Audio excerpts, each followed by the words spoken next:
They asked us to present today, and I said, what do you want us to talk about? And they said, what is BLM doing adjacent to people's homes, and what's going on with all the dead trees? And so that's our presentation today. I wanted to kick off by talking about the Secure Rural School program, specifically Title II funding. And Title II funding is designed to create meaningful working relationships with the BLM and the public, with an emphasis on O&C lands, so the commercial timber lands, because that's where the funding comes from. And so Title II projects look at forest ecosystems, improving land health. Title II funding can be spent on BLM land. It can also be spent on private land if you can make that connection to O&C lands. And we've had a lot of really good projects coming out of the Medford District in Jackson and Josephine counties with Title II funding. You'll hear later today from Rich Fairbanks with the Prescriptions for Safety project, which was funded in part by Title II. Fiscal year 25, we just had a meeting back in January with the Western Oregon Resource Advisory Committee allocating the funding that we had available. In Jackson and Josephine County, we had just over $700,000 available in Title II funding to distribute. And Brian, through the Applegate Valley Fire District, along with his work with the BLM and the community, Williams Community Defensible Space, got almost half of that funding for hazardous fuels reduction next to people's homes. And so I wanted to share part of our presentation time with Brian to talk about those Title II projects. Title II dollars we put in for as the Applegate Fire District. I also wrote Title II ask for on behalf of the Williams Fire District. So basically, again, we're focusing on lands that are, so that's private lands around homes, access routes that adjoin Bureau of Land Management land, whether it's in back, crossing through, anything like that. Whether that's here in our fire district, so we actually got 2 grants for the Applegate Fire District for our Josephine County and Jackson County. So we're focusing on projects. We're actually working with them next week, with the BLM next week, about where project area is. And that's going to be along linear lines, parcel lines, or along roadways. So within 30 feet of roadways, or branching off of wide amendment permissions to landowners that are already given, to where we can come do the work on private land moving into the BLM parcel. And that's 8 inches and understory cut and release, and limbing up and chipping vegetation or building burn piles for the BLM to come back and burn. Different project area dictates different treatment parameters, but that's what we're working on. That's going to really directly support residents, the ability to protect their homes, and also to get out during a fire, and then our folks to be able to get in. So really appreciate the partnership we have here with Medford District BLM. If any of you are interested in pursuing Title II funding, please reach out to us. Chris, I'm going to call you out. Chris Long is our new Title II coordinator here at the Medford District, just over a month. So if you're interested in applying for funding for Title II funding, whether it's for hazardous fuels reduction or trash cleanup or fish habitat improvement projects, Chris is the guy you want to talk to. Next up, I want to get into the hazardous fuels work that the BLM is doing, and we have Aaron Shu, who is our hazardous fuels lead for the Grants Pass field office. We're going to go through some projects on the screen here, but we also have a map back at our booth with these projects if you want to talk to us about it. If you want to point at a map and say, I live here, what's BLM doing next to my house, please come see us at our table. Aaron, take it away. Cool. Good morning. My name is Aaron Chu.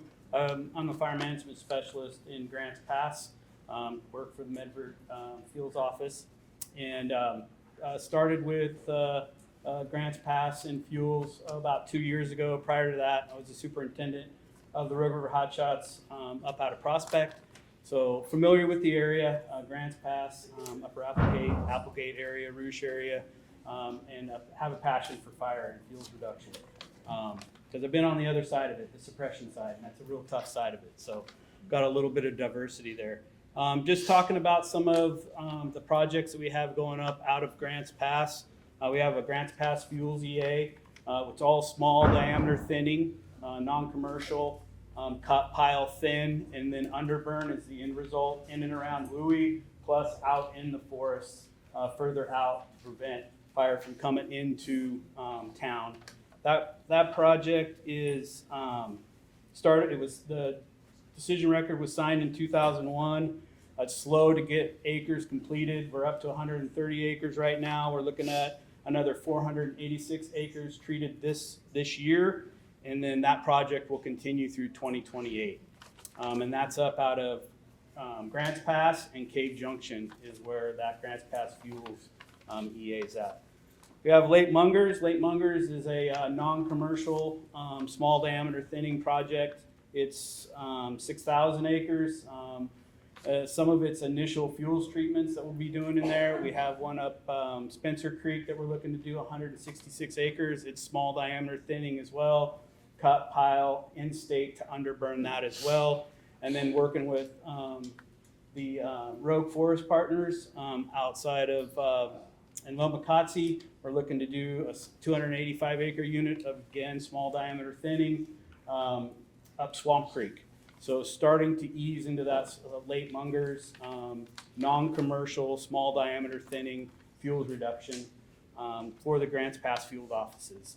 Out projects that we have more small diameter thinning projects phased around Williams Creek as well, Williams. It's the Williams Fuels Reduction Project. You'll see it back there on the map. It's in phases to get the evacuation routes out of Williams up through Ferris Gulch, out through Cedar Flat, out through Low Divide for folks to be able to get out in case of a wildfire. For projects around Applegate, and here we got Bear Grub. It was signed, the decision record was signed in 2022. It's 898 acres treated to date, which is really good. That's all small diameter thinning, prescribed fire, underburning. A lot of underburning took place in the Applegate watershed last year. I think up to 1,300 acres of just underburning got completed. So that's really good. Another 802 acres are looking to get completed under Bear Grub this year. Again, prescribed fire, small diameter thinning, the normal, all the way down through underburning. Upper Applegate watershed, UAWEA. That's a joint EA between the BLM, the Forest Service, and the Rogue Forest Partners. It's 2,523 acres completed to date, 172 acres planned for fiscal year 25 this year, and then looking to be completed in 2027. River Hills is another DNA. It's a decision to NEPA adequacy. This is a fuels-only IVM rural project signed in 2024. First treatment has been started in Section 31 in the Jacksonville city limits. 305 acres planned for fiscal year 25. Foot scales, creek drainages near Gold Hill. Work will go through 2029 for that project.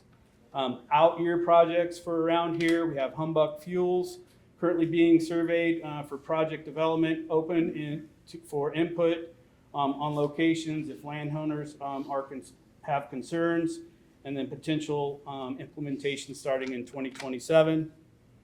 And Little Applegate Fuels currently being surveyed for project development, open for input for location landowners are concerned about. Same implementation 2027, and then Big Ben IVM compliance surveys have been conducted pending the interdisciplinary team, ID team, to kick off NEPA planning, potential implementations for 2026.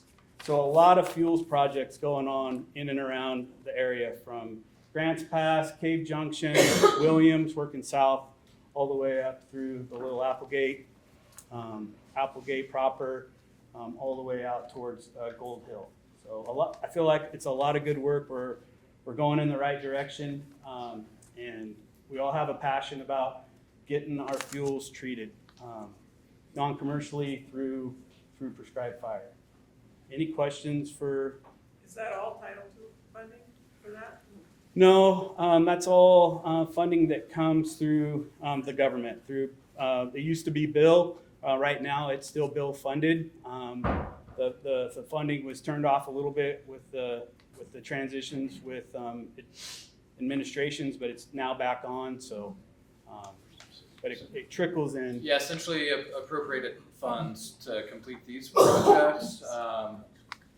The reason why they're highlighted is because we have the NEPA compliance complete and they're what they call shelf ready, ready to go, which helps us compete for more funding to be able to implement those treatments. Because we can do all the planning we want, but if the money's not there, we can't do it. If we have the money, but we don't have the NEPA done, then we can't do it. So that's kind of the process. How's the Sorry. current layoff affecting your ability to do this work? Yeah, there's, I'm sure you've all read the news. That's happening to all federal agencies, including the BLM. So before we get into more questions, let's do the dead tree part and then we can answer questions at the end. I don't want to run out of time to talk about dead trees, because there's a lot of them. Okay, I'll be here. Or be back at the table. Lisa Meredith is our district silviculture lead. She's been leading the SOS EA, Strategic Operations for Safety Environmental Assessment, which is a programmatic approach for how the BLM is addressing dead and dying trees, primarily focused in the Applegate Valley. Welcome, Lisa. Thank you. Hi. So, like you said, Lisa Meredith, I'm the project co-lead for the SOSEA. The other co-lead is Jenna Volpe, the fire ecologist from the Medford District. And I don't think I need to get too far into why the trees are dying, but I will be back there for a little bit if people want to talk to me. But I will do a general overview. I think you've probably mostly heard of this by now, but this is from a Trees on Edge paper, which I cannot recommend highly enough. It's an easy read. You can Google it. OSU Extension Center, Max Bennett and Chris Adlam put that together. Really good paper. We have a couple of copies in the back, and then I have a screenshot further in here. But that's from, this graph is from that paper, and this is from the 90s on to 2022, because that's when the paper was published. And as you can see, you have an uptick in Douglas fir mortality attributed to the flat-headed fir borer, which is a native insect to our area, starting in 2016, and then an exponential increase in 2022.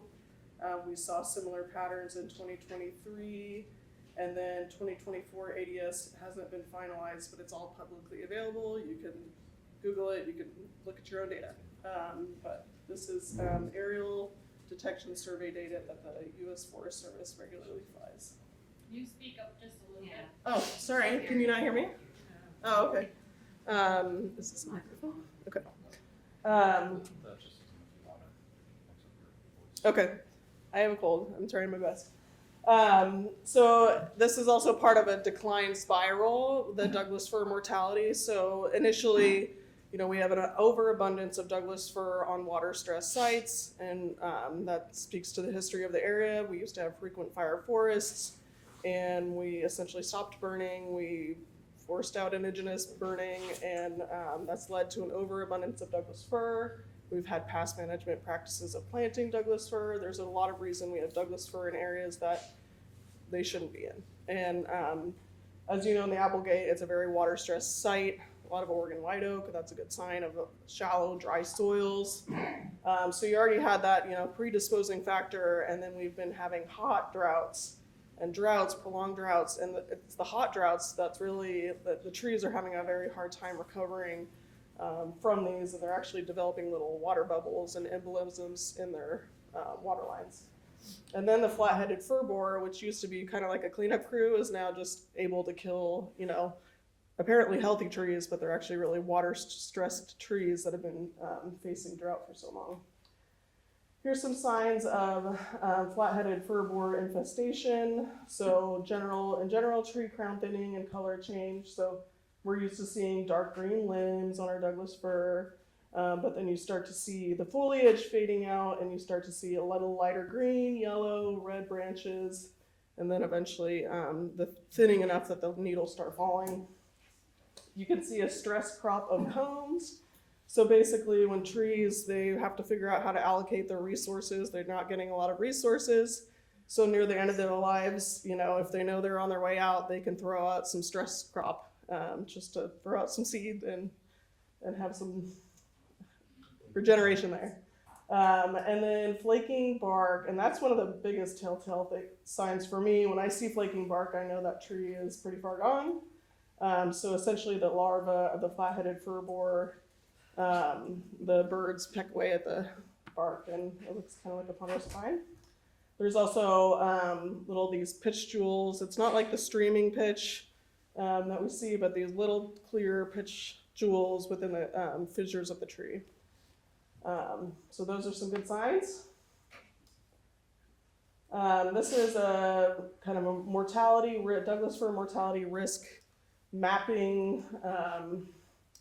It's a lot of colors, but the bright pink, so that's 2023 aerial detection survey data. So those flights showing mortality. So that's like current mortality that we've seen mapped.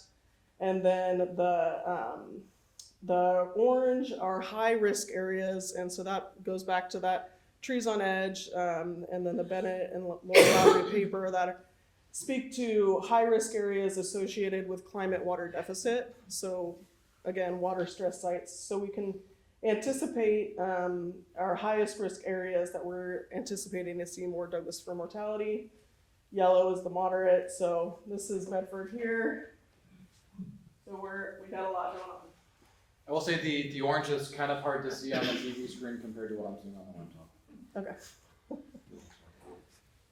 All right, so the Medford District Strategic Operations for Safety EA. So this is the planning area. Looks really crazy. The reason it's that shape is because we're utilizing the annual average precipitation of 35 inches and less, and that's associated with very high risk of Douglas fir mortality with that literature I've been speaking to. So we're already honing in on the areas where we have the highest risk of mortality. And then this EA itself proposes removal of dead and dying trees, so commercial and non-commercial, in highest risk areas, near communities, which just happens to be in the low precip area.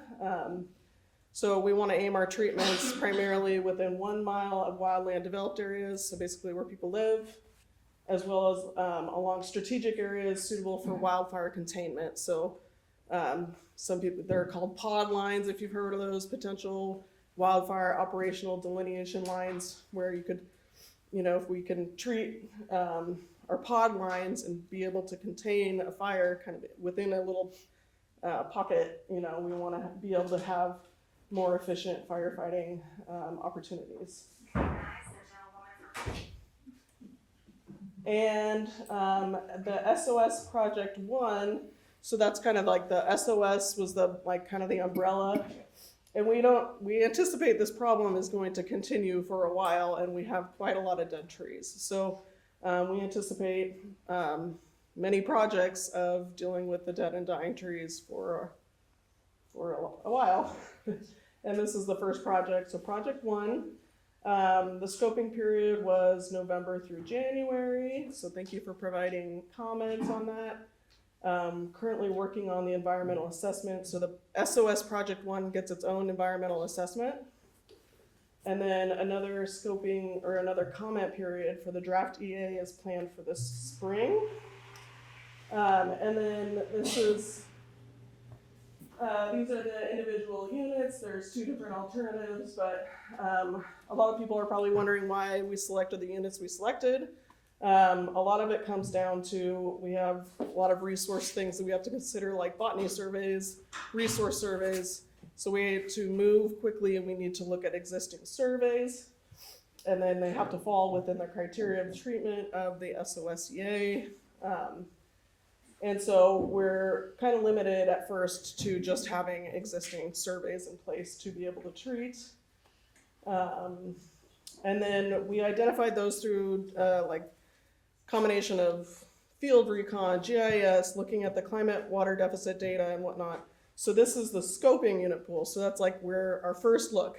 And then now we are, making sure we're refining, visiting all these sites. So if some of these areas look too green, like we may not, like we haven't visited every site. So we've taken some comments, we've looked at those areas and determined if they're actually meeting the criteria for treatment. So there's a heads up, it'll look different. Some areas will drop, maybe more linear features will be added. And I know you can't read this, but we have some tables in the back.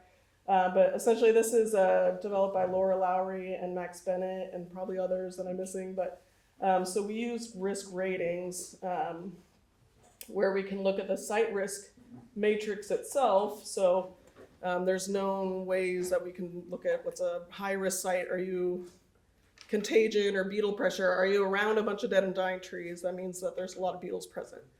Are you around Oregon white oak? That's an indicator of poor soil, shallow soils.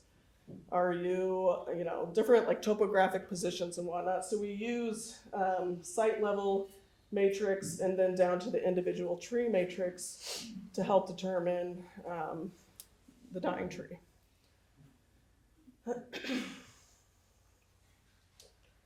Implementation tools. So again, we're going to use timber sales, biomass sales, any tool we can find, we want to use. Looking into biomass, I hope there's potential there. Service contracts, so for non-commercial, we're generally limited to 8 inches, but sometimes we can push that up to 12 inches for service contracts. So it's actually pretty hard to extract this material. And the wood decays relatively quickly, or it loses its value fairly quickly. So once we lose those tools, it's going to be very hard to extract this material out of the woods. And it leads to a lot of high fuel loading and no-go situations for firefighters wanting to engage in fire. We'd like to use stewardship agreements and service contracts if possible. That comes with needing money. Really any tool we can throw at this, we'd love to throw at it. And again, that's the trees on edge paper that please read. It'll make sense more than probably what I'm saying. And then a more in-depth look is that recent Douglas fir mortality in the Klamath Mountains. I have a copy of that in the back as well. So please come by and talk with us. Cool. Happy to take any questions that you all might have. I saw your hand first. We'll come over here next. So I think this is where this starts is the communities have to take a partnership with the agencies. And we see a lot of conflict between adjoining environmental agencies and people within the industry. Let's take it back to 1987 when we closed our forests. And as a community, we could have partnered up. Now what do we get? We get 762, lack of management. If we were managing, we would not have 762 today. Hazard trees. I'm one of the experts in the world in the subject matter. I've lived here for 40 years. I've written 5 books on it. If we don't go in and reduce and thin out these, whether you call them sales, logging, salvage, non-merchantable sales, this has to be done. Whether you call it global warming or you call it fuel reduction, it still has to be done. Why do we have the forest? We enjoy the forest. We want to go back in. These forests have to be healthy and safe. If you can't get in because these forests are tied up in courts and we're not looking at protecting our citizens and our environment and regenerating our forests, we've got to support these guys in their effort to make this happen. If there's not support toward the BLM, then you've got court battles, you've got lobbyists, you've got politicians going head to head, and we go nowhere.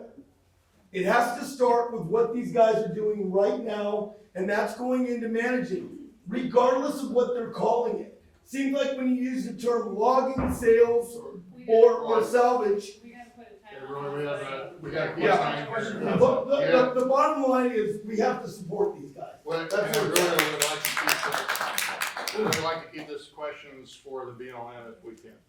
Sorry, just showing support for you And guys. time, please, we have a couple more minutes on this, and you have a room full of people. So the three of you want to do rock, paper, scissors to go?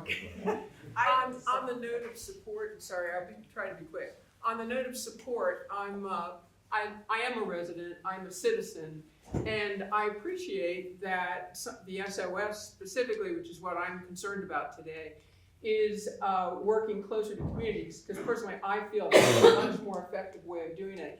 But what concerns me, I live on Sterling Creek Road, and my property is adjacent to Wood Rat, which is one of the first projects in the SOS 1. And I have walked the units, they marked them last week, and they're taking out a lot of live wood. I've been really pleased with the non-commercial thinning. For example, in 2022, BLM came out and did a nice job of non-commercial thinning. But this SOS project now is taking out just about everything. It's hard to explain the amount, but we're gonna wind up with a very hot, dry mountain with a lot of slash. And once the slash is gone, and the slash is flammable, once the slash is gone, we're gonna get a lot of scrub growing. And that is making it more dangerous for us. I mean, maybe long-term, 80 years, it'll be better, but for now, I have great concerns. And maybe I should let some other people speak.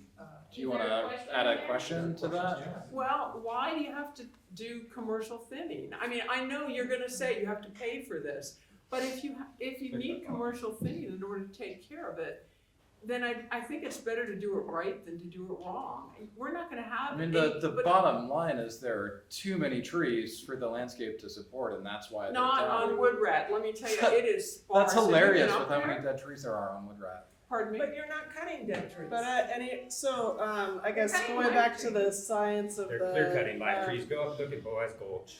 They're clear cutting it right now. We're not talking about Boaz. It's Boaz Gulch is a salvage timber sale. So if you The look at agency that. hasn't met with the community in 4 years, so we've Luke, asked the we talk to community. you all the time. You don't Like, respond. are you kidding? You don't respond to elected You officials. guys didn't don't mention respond to your clear cuts you're doing right now, they're creating massive fire risks for the Applegate. The sign- You the didn't signs- mention those So for this forum, you guys, so that we have the Greater Applegate Fire and Forestry Committee that you guys are at every No, we're not. week. They're- Marion is there all the there time. is- And we that were is asking the for collective open way that we public work community together. forums And that the anything public that you can guys have to say, everybody listens to and we talk about and we move on. We invite you to that and you're more than welcome to talk about it there. This today is not the forum for that. Okay, If and you there have is a no que- do you have a forum for that. question BLM for doesn't Kyle? offer that forum. That's the point. There's been a public comment period, there's another public Have you comment met with the period. public We're gonna about do a this and field talk in trip. an open, transparent We had forum? a There's public council field rules. trip back. Yeah. Go back to It happens. All right, we're, I mean, stop. Okay, we're gonna maintain decorum here. That means not interrupting other people, not interrupting me speak either. Okay, we're gonna take turns, and we're gonna treat each other with respect.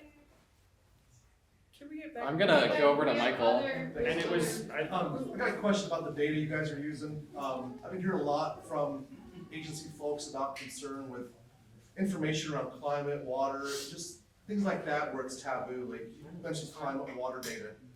Is the access to climate information still available for you guys to like make good decisions? Or are we seeing entire records of climate data going away? Well, it's pretty well up in here. Yeah. I mean, I don't think that they can wipe. I need to be careful here, but I don't think As far as we it know. is what it like. The climate is warming and drying. We have hot droughts, and it is affecting our forests. There's no way around that.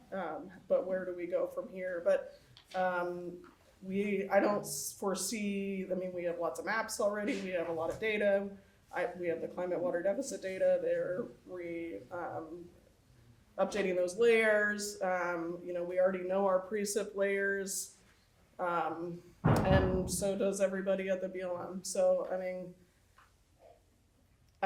it's a tricky topic, but I can't pretend that this isn't a real situation. I guess even if we can't talk about the future, we still know that there's 90,000 acres of dead. So already you're looking at a larger containment area, you're looking at a potentially bigger fire. just like we saw with the Upper Applegate fire, there were days and days and days of mitigating dead trees to be able to get to the fire to directly address it. And so you're That instantly was in talking. May. That was Yeah, a favorable. so you're time. instantly talking about bigger fire footprint, more expensive to put the fire out, more risk to wildland firefighters. That's what comes to mind when I think about fighting fire in a green stand versus a dead stand.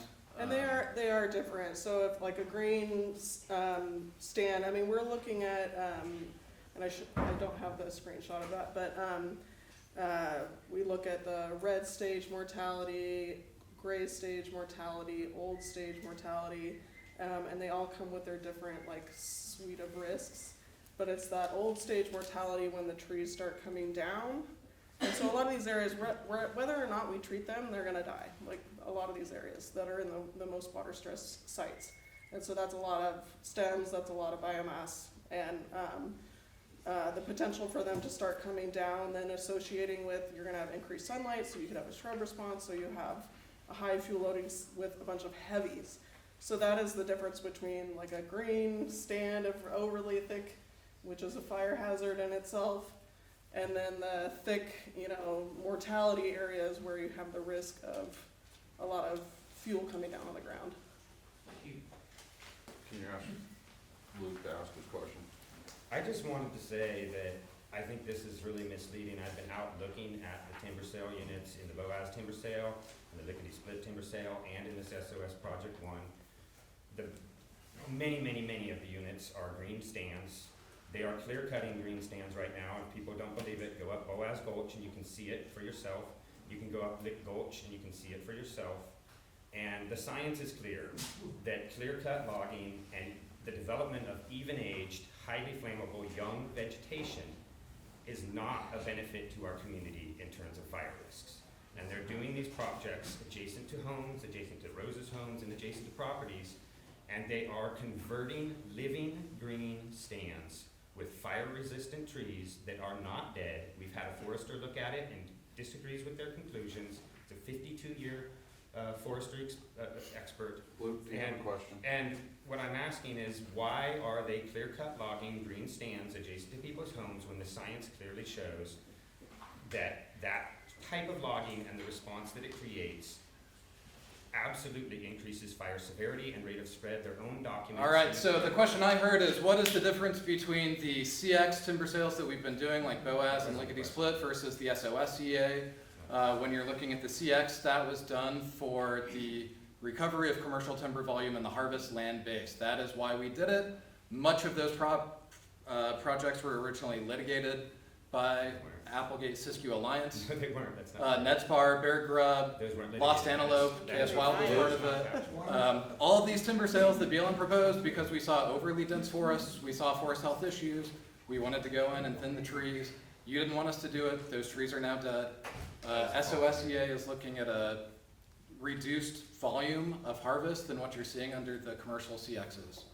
We have different prescription types, so I've been to the CX cells as well, and yes, they are a different objective. It is not a for safety project, it is for economic recovery of timber, which is we're mandated to do in our RMP. It's not As what far as Capital the, Association says. nope, as far as the, like, I've gone out and looked at these CXs, when I see things that I think, yeah, this is too heavy, we took too many trees, I've gone back and adjusted the prescription, the retentions are higher.